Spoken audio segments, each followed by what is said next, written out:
Olá, meus queridos amigos. Para quem não me conhece, eu me chamo Tiago Adói. Sou professor de Direito Civil do Espaço Jurídico e com muito prazer venho aqui nesses poucos minutos conversar com você sobre um tema importante na sua preparação para a prova da OAB. Uma prova que até pouco tempo atrás era organizada pelo CESP e recentemente passou a ser organizada pela Fundação Getúlio Vargas, pela FGV. Tá? Quero só dar um aviso a você que já conhece o Espaço Jurídico e você que vem conhecendo atualmente, recentemente, o Espaço Jurídico, nós fechamos uma parceria aqui do Espaço Jurídico com o blog do professor Leonardo de Castro. Um blog especializado em OAB, que pode ajudar você na sua preparação para a prova da OAB. Mais de 5 milhões de acessos especializados na prova da OAB. Você pode encontrar a dica que pode ser valiosa na sua prova no blog. E aqui, esse vídeo, onde a gente vai discutir sobre o tema de direitos ou obrigações, onde nós vamos discutir o quê? Inadimplemento das obrigações. Se você se prepara para a sua prova da OAB, é muito importante você conhecer o tema inadimplemento das obrigações e ter muito claro na sua cabeça qual é a diferença de inadimplemento e mora. Porque nós temos regras diferentes para o inadimplemento e regras diferentes para a mora, que são perguntadas na sua prova da OAB. E eu começo com uma pergunta para você. Você sabe qual é a diferença de mora e inadimplemento? Vou repetir a pergunta. Você sabe qual é a diferença de mora e inadimplemento? Ah, professor, inadimplemento é você não cumprir a obrigação. Mora é você atrasar. Ora, se eu atrasei, eu não cumpri. Se eu não cumpri, eu estou atrasado. É a mesma coisa? É importante que você tenha bem claro na sua cabeça qual a diferença de mora e inadimplemento e por que diferenciar. Atenção! Toda vez em que houver uma obrigação em que eu não cumprir, toda vez que eu tiver uma obrigação e eu não cumprir minha obrigação, eu estou diante de um inadimplemento.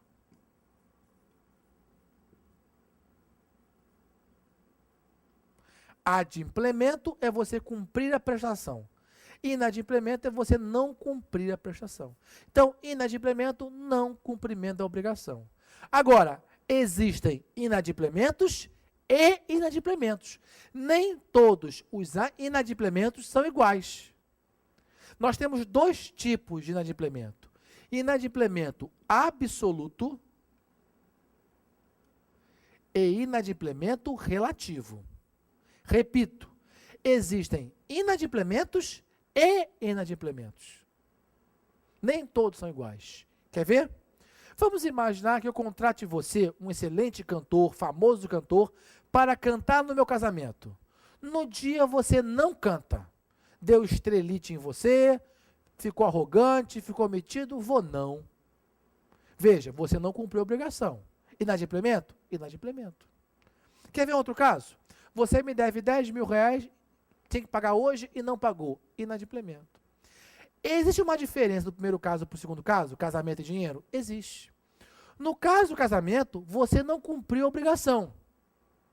E não tem como cumprir depois. Por quê? Eu já casei, não vou casar depois de novo. Já no segundo caso, você não cumpriu a obrigação. Mas você pode cumprir depois. Você não me pagou hoje, não me paga amanhã, depois de amanhã, semana que vem. Claro que você vai pagar com juros, com multa, mas pode cumprir a obrigação. Então vejam que existem inadimplementos e inadimplementos. Porque às vezes você não cumpre a obrigação e não é mais útil para mim que você cumpra. Em outros casos, você não cumpre a obrigação, mas ainda é útil para mim, credor, que você cumpra.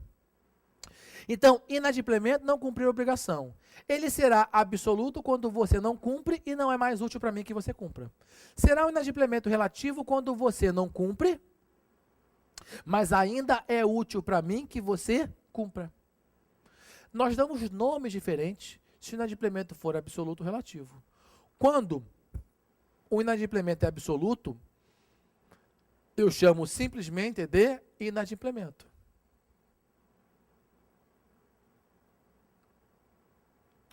Quando o inadimplemento é relativo, eu chamo esse inadimplemento de mora. Então, qual é a diferença de inadimplemento e mora? É o critério de utilidade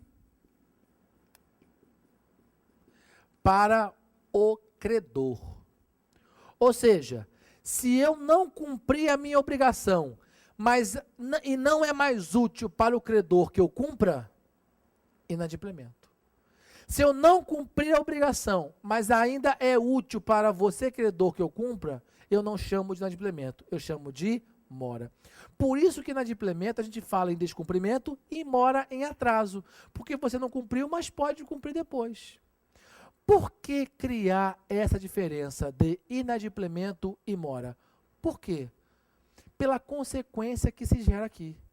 Veja, se eu estou diante da mora, você pode fazer o que eu chamo de purgação da mora. Você pode purgar a mora. Emendar a mora. O que é purga da mora? O que é emenda da mora? É você cumprir a sua obrigação depois, acrescido dos encargos moratórios.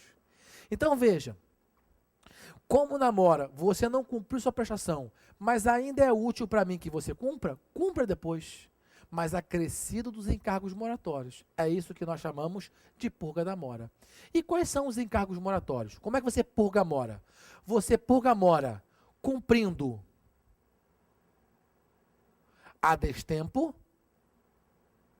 ou seja, depois de vencida a dívida, depois de não ter cumprido, acrescidos dos encargos moratórios. Quais são?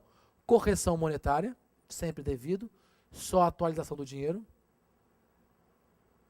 Que mais? Juros de mora, para pagar juros. Mais perdas e danos decorrentes da mora. E ainda, honorários, se for o caso de cobrança judicial, honorários e custas.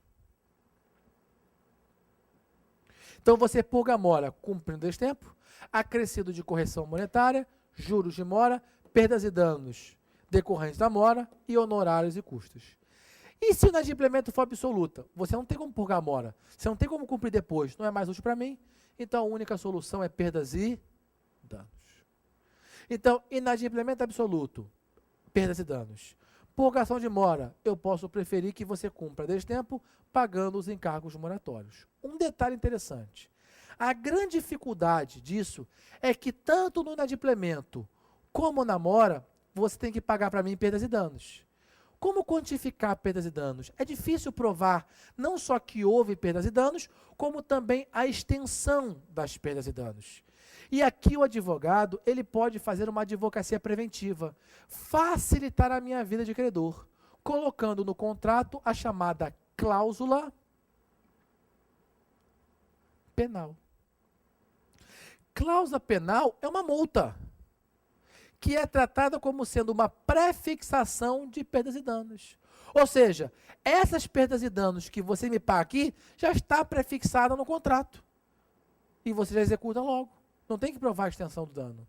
E no inadimplemento também tem. Tanto é que nós temos dois tipos de cláusula penal. Cláusula penal compensatória e cláusula penal moratória. Cláusula penal compensatória, pré-fixação de perdas e danos para o caso do inadimplemento. E cláusula penal moratória, para o caso de pré-fixar perdas e danos, uma multa no caso de mora. Por isso, quando você paga um carnê atrasado, você tem lá, ao mesmo tempo, juros de mora e multa. Juros de mora e multa, que é a cláusula penal, a pré-fixação de perdas e danos. Correção monetária sempre se paga, atuação de dinheiro, e se for o caso de cobrança judicial, honorários de advogados e custas judiciais. Muito importante você conhecer isso para a sua prova. Estudar o inadimplemento e ter conhecimento bem claro da diferença de prestação e decadência. É claro que você começa a aprofundar o seu estudo, né? Você começa a aprofundar o estudo da mora, discutindo, por exemplo, o que é uma mora ex ré, o que é uma mora ex persona, aquela que tem que notificar para constituir mora, aquela que não precisa constituir porque o próprio dia constitui devedor em mora. Aprofunde o seu estudo de mora, aprofunde o seu estudo de inadimplemento, que isso pode ser muito útil para você na sua preparação do seu concurso público, tá bom? Desejo a você toda a sorte, que você consiga o mais breve possível a sua aprovação e saiba que nós aqui do Espaço Jurídico estamos sempre à disposição de vocês para ajudá-los no que for preciso. Um beijo muito carinhoso, um abraço muito carinhoso e até uma próxima oportunidade. Até logo.